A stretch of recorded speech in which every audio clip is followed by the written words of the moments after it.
जय माता दी दोस्तों, माता रानी आपकी सारी मनोकामनाएं पूर्ण करें और आप जीवन में खूब सारी तरक्की करें। इसी के साथ आज का जो वीडियो है वो मैं शुरू कर रही हूं। दोस्तों, आज के वीडियो में मैं आप सबके साथ शेयर करने वाली हूं झाड़ू पूजन की एकदम सरल विधि। बहुत सारे लोग झाड़ू पूजन जो है वो करते हैं धनतेरस वाले दिन, और बहुत सारे लोग जो झाड़ू का पूजन है वो दीपावली वाले दिन करते हैं। आपके घर की जो भी परंपरा है आप उस हिसाब से झाड़ू का पूजन जो है वो कर सकते हैं। अगर आपके घर में दीपावली वाले दिन जो झाड़ू का पूजन है वो किया जाता है तो फिर आप दीपावली वाले दिन झाड़ू का जो पूजन है वो कीजिए। अगर आपके यहाँ धनतेरस वाले दिन जो झाड़ू का पूजन है वो किया जाता है तो फिर आप धनतेरस वाले दिन जो झाड़ू का पूजन है वो कर सकते हैं। झाड़ू को माँ लक्ष्मी का स्वरूप माना गया है और झाड़ू पूजन करने से माँ लक्ष्मी प्रसन्न होती हैं। आपके घर में जो दुख है, दरिद्र है, उसको कोसों दूर भगा देती हैं और माँ लक्ष्मी जो है वो आपके घर में सदैव विराजमान रहती हैं झाड़ू के रूप में। क्योंकि झाड़ू जो है, जब आप अपने घर को साफ करते हैं, स्वच्छ करते हैं, जब झाड़ू से झाड़ू लगाते हैं तो जो भी निगेटिविटी है वो घर के बाहर चली जाती है और जो भी पॉजिटिविटी है वो आपके घर में आ जाता है। मतलब आपको जो झाड़ू है वो लानी चाहिए। अब चाहे आप धनतेरस वाले दिन लेके आ रहे हैं, चाहे आप दीपावली वाले दिन लेके आ रहे हैं, आपके घर की परंपरा के अनुसार आपको लेके आना चाहिए। और ऐसा नहीं है कि सिर्फ ला के रख दिया बस हो गया। झाड़ू लाने के बाद उसकी विधिवत रूप से पूजा अर्चना जो है वो जरूर करनी चाहिए। तो कैसे करनी चाहिए और कौन सी झाड़ू लानी चाहिए, सबसे पहले मैं अगर आप सबको बताऊं तो सीक वाली झाड़ू जो है वो आपको लानी चाहिए। अभी सीक वाली जो झाड़ू है, जैसे पहले क्या होता था, गांवों में सीक की जो झाड़ू है वो बिकने आती थी। जैसे हम करवा चौथ वगैरह में जो सीके हैं वो लगाते हैं, उस प्रकार की झाड़ू बिकने आती थी। अभी दूर दूर तक वो चीज़ें जो है वो दिखाई नहीं देती हैं। तो अभी आप इस टाइम जो है वो इस प्रकार की ये बांस की जो झाड़ू है सीकों वाली, ये भी ला सकते हैं। इससे वंश वृद्धि होती है। तो जो बांस की झाड़ू है, मतलब ये जो झाड़ू है आप सीकों वाली ये भी ला सकते हैं। अगर ये झाड़ू जो है वो आपके प्रांत में नहीं मिल रही है, वैसे हर जगह मिल जाती है, अगर मान लीजिए खत्म हो गई है या नहीं मिल रही है तो सीक वाली झाड़ू आप, जैसे मैंने बता दिया कि जो करवा चौथ में सीकें होती हैं वो मिल जाती है, अति उत्तम है। नहीं मिलती है तो आप ये ले आइए, ये नहीं मिलती है तो खजूर की झाड़ू ले आइए।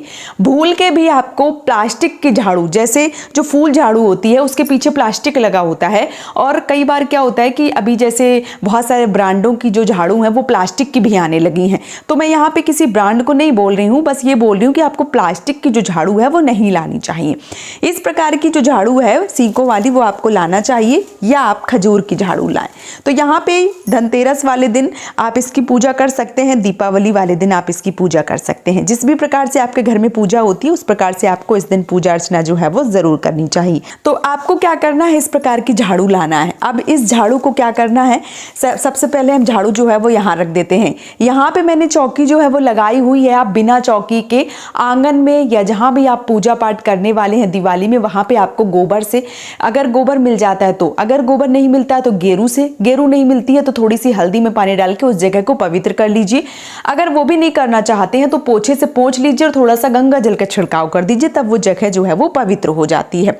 इसके बाद आपको क्या करना है, इसके बाद इस चौकी के ऊपर आपको फूलों का या आपको चावल का आसन देना है। तो यहाँ पे मैं ये थोड़े से जो चावल है वो रख रही हूँ। इस प्रकार से आपको चावल का, ये फूलों का, जो भी है आपके पास जो भी सुविधा अनुसार मिल जाए उन चीज़ों का आपको आसन जो है वो देना चाहिए। डायरेक्ट हम किसी भी चीज़ को नहीं रखते हैं, इस बात का विशेष रूप से ध्यान रखें। तो ये चावल का थोड़ा सा आसन दिया है हमने। उसके बाद ये जो झाड़ू है वो हमने यहाँ पे स्थापित कर दी है। अब हमें क्या करना है, अब हमें लेना है थोड़ा सा पानी, और जो पानी है उसमें आप चाहें तो गंगा जल मिला लें या केवल पानी जो है वो ले सकते हैं।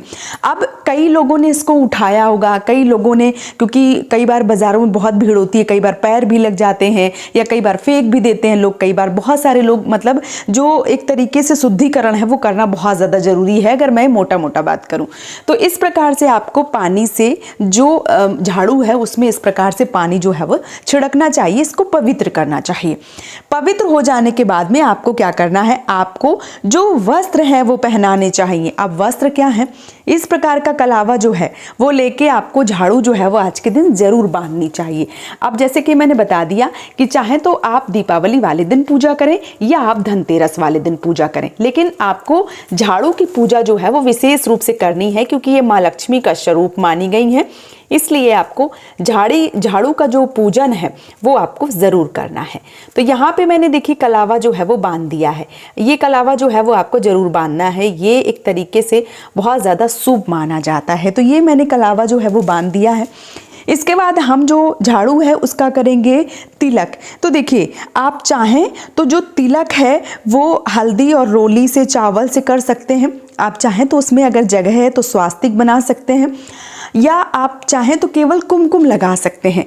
यहाँ पे मैंने थोड़ी सी हल्दी जो है वो ली है, थोड़ा सा जो पानी है वो मिला के, ताकि अच्छे से इस तरीके से जो हम मान लीजिए कि ये जो टीका है, तिलक है, वो कर पाएँ। तो इस प्रकार से मैंने जो हल्दी है वो ली हुई है। इसके बाद हम क्या करेंगे, तो जो आपको कुमकुम का तिलक है, जो रोली का तिलक है, वो आप इस तरीके से चारों तरफ मतलब गोल गोल जो है वो 3 बार 5 बार जो है वो घुमा सकते हैं। अगर ऐसा करना संभव नहीं है तो कोई नहीं, आप इस तरीके से 2 बार या 5 बार जो है वो टीका जो है वो ज़रूर कर दीजिए। इस प्रकार से जो टीका है, जो तिलक है, वो करने के बाद आपको क्या करना है, खील बतासे जो है वो आज के दिन लाए भी जाते हैं। मतलब धनतेरस वाले दिन जो खील बतासे हैं वो लाए भी जाते हैं, चढ़ाए भी जाते हैं। ये बहुत ज़्यादा शुभ माना जाता है। तो ये आपको जो खील बतासे हैं वो आपको ज़रूर चढ़ाना चाहिए। तो इस प्रकार से हम जो झाड़ू हैं उसमें इस प्रकार से खील बतासे जो है वो चढ़ा देंगे। एक प्रकार से माँ लक्ष्मी की पूजा हो रही है, तो इसी प्रकार से आपको खील बतासे जो है वो ज़रूर चढ़ाना है। भोग जो है वो आपको ज़रूर लगाना है। इसके बाद अगर आपके पास फूल है तो एक फूल रख दीजिए, अगर नहीं है तो कोई बात नहीं, सरल तरीके से भी आप पूजा कर सकते हैं। जो भी सामान है उसमें भी पूजा कर सकते हैं। नहीं है तो फिर आपको ये नहीं सोचना है कि अगर चीज़ नहीं है तो हम नहीं करेंगे। पूजा आपको ज़रूर करनी है, भले सामान थोड़ा बहुत कम हो, ज़्यादा हो, मैटर वो नहीं करता है। मैटर ये करता है कि आपके भाव जो हैं वो कितने अच्छे हैं। तो इस प्रकार से आपको जो तिलक कर देना है, रक्षा सूत्र बांध देना है, पुष्प चढ़ा देना है, स्नान करवा देना है, उसके साथ ही साथ खील बतासे का भोग लगा देना है। और लास्ट में जो बारी आती है वो है आरती की बारी। तो यहाँ पे इस तरीके से हम धूप लेंगे और इस प्रकार से जो आरती है वो हम झाड़ू की करेंगे। इस प्रकार से जो आरती है वो हमारी हो जाने के बाद में जो पूजा है वो हो जाती है हमारी संपन्न। के बाद हम झाड़ू के छुएंगे पैर और प्रणाम करेंगे कि माँ लक्ष्मी स्वरूप झाड़ू, हमारे घर से नकारात्मक चीज़ें जो है वो निकाल के बाहर कर दीजिए। हमारे घर में पॉजिटिविटी रखिए, हमारे घर में सकारात्मकता रखिए, सुख और संपन्नता जो है वो हमारे घर में सदैव रहे। ऐसा झाड़ू से निवेदन कीजिए और झाड़ू के पैर छुइए। और आप कभी भी कुछ भी हो, लेकिन झाड़ू के पैर जो है वो आपको कभी भी नहीं मारना चाहिए, क्योंकि झाड़ू जो है वो माँ लक्ष्मी का प्रतीक मानी गई है। बहुत शुभ होता है। धनतेरस वाले दिन जो झाड़ू है वो लाई जाती है। उसके बाद दीपावली के अगले दिन जो झाड़ू है, इसी झाड़ू से पूरे घर की सफाई की जाती है, ताकि जो दरिद्रता है वो घर से बाहर निकल जाए और माँ लक्ष्मी आपके घर में प्रवेश कर जाए। तो इसी झाड़ू से फिर आपको जो साफ सफाई है वो जरूर करना है। तो उम्मीद करती हूँ ये वीडियो आप सबको पसंद आया होगा। वीडियो पसंद आया है तो आप मुझे सपोर्ट जरूर करें, इस चैनल को सब्सक्राइब करके, वीडियो को लाइक करके। आज का वीडियो यहीं पे समाप्त कर रही हूँ दोस्तों। जय माता दी।